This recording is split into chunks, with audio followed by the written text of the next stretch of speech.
Assalamualaikum warahmatullahi wabarakatuh. Perkenalkan kami dari kelompok 5 dari mata kuliah kewirausahaan akan mempresentasikan hasil dari diskusi yakni mengenai kisah sukses seorang wirausahawan. Di sini kami mengambil contoh bisnis yaitu Tengkleng Hoha yang di mana profil bisnisnya itu akan dibahas di slide-slide selanjutnya. Namun sebelum itu, izinkan saya memperkenalkan diri dari masing-masing anggota kelompok kami.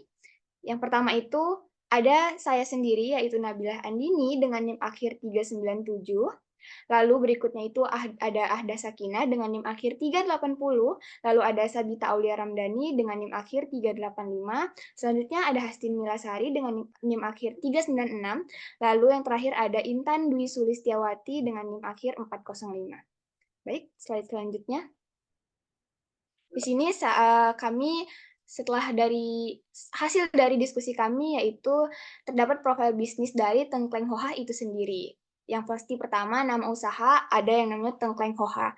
Nah, nama usaha ini berdiri sejak Oktober 2015 lalu.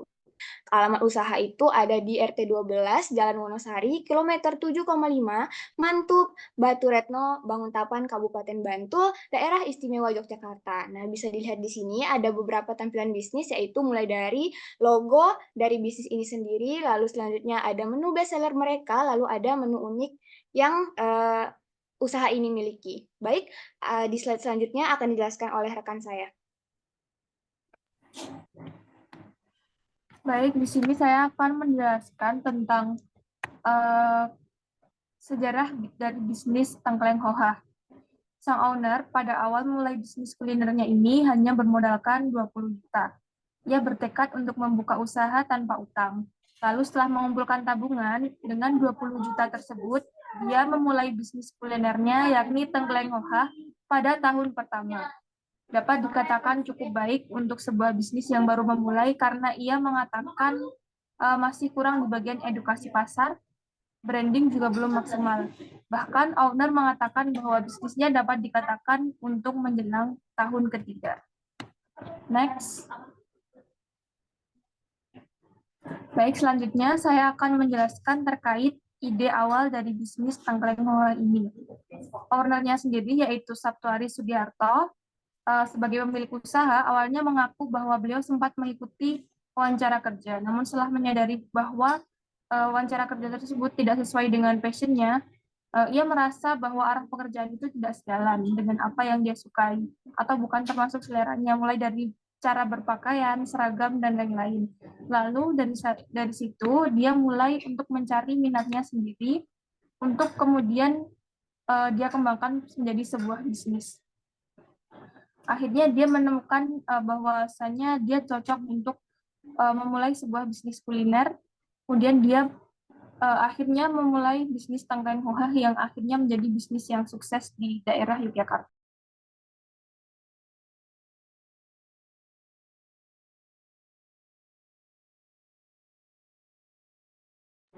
Untuk slide selanjutnya akan dipresentasikan oleh teman saya.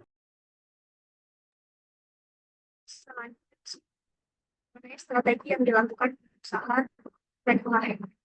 Yang pertama itu maksimalkan promosi di media sosial. Sudah jarang sekali melakukan periklanan yang berbayar. Mereka memanfaatkan postingan-postingan atau ulasan-ulasan dari pelanggan yang sudah mencoba kuliner mereka. Yang kedua, adanya menu unik seperti sate goreng dan balungan yang tulang kambing dengan porsi besar. Yang ketiga, konsisten akan manfaat dari bisnis hingga bisnis memiliki branding yang kuat. Lanjut. Kegagalan yang pernah dialami oleh usaha tertentu. Yang pertama, kemalingan. Pada saat membuka usaha menggunakan dana riba, sang owner berkata bisnisnya sempat mengalami masa kemalingan. Yang kedua, ditipu karyawan. Bapak Sabtuari Sugiharto sebagai pengusaha juga pernah menghadapi situasi di mana karyawan melakukan tindakan penipuan. Dan yang terakhir, yang ketiga, yaitu kehilangan uang. Selanjutnya akan dijelaskan.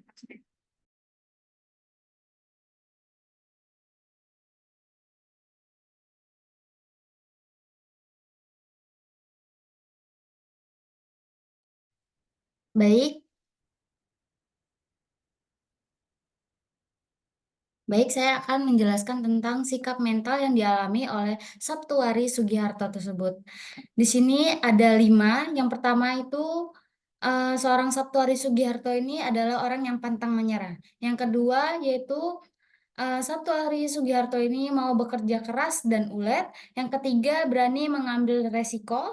Yang keempat gemar bersedekah. Dan yang kelima yaitu memiliki spiritualitas yang tinggi. Next.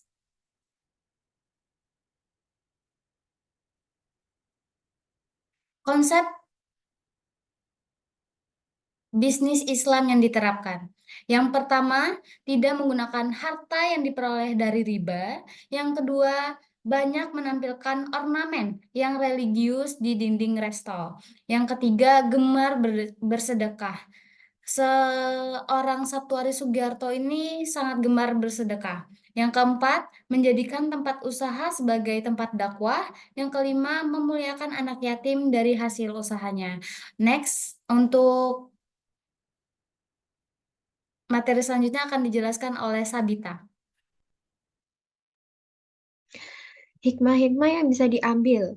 Dari bisnis tersebut, kita bisa belajar bahwa dalam memulai bisnis diperlukan sebuah keberanian dalam mengambil resiko. Tidak mudah menyerah dalam prosesnya, serta mau untuk senantiasa belajar dan berinovasi. Inovasi yang dilakukan diantaranya adalah inovasi produk berupa menciptakan menu yang beragam dan menarik sehingga penjualan terus meningkat.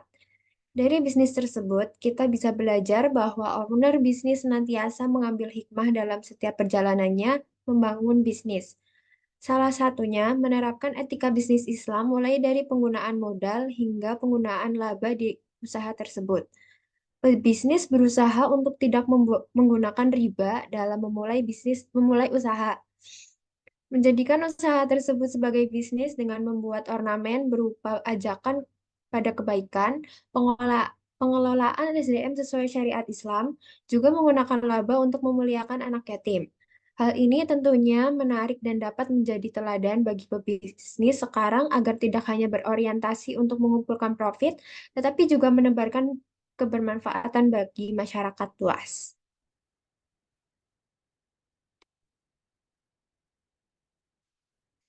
Baik teman-teman, sekiranya itu saja yang dapat kami presentasikan mengenai profil wirausahawan, yakni mengenai ide bisnis Tengkleng Hoha. Sekiranya itu saja, lebih dan kurangnya kami mohon maaf apabila terdapat ketidaksempurnaan dalam presentasi ini. Kami semua memohon maaf atas nama kelompok 5. Wassalamualaikum warahmatullahi wabarakatuh. Warahmatullahi wabarakatuh.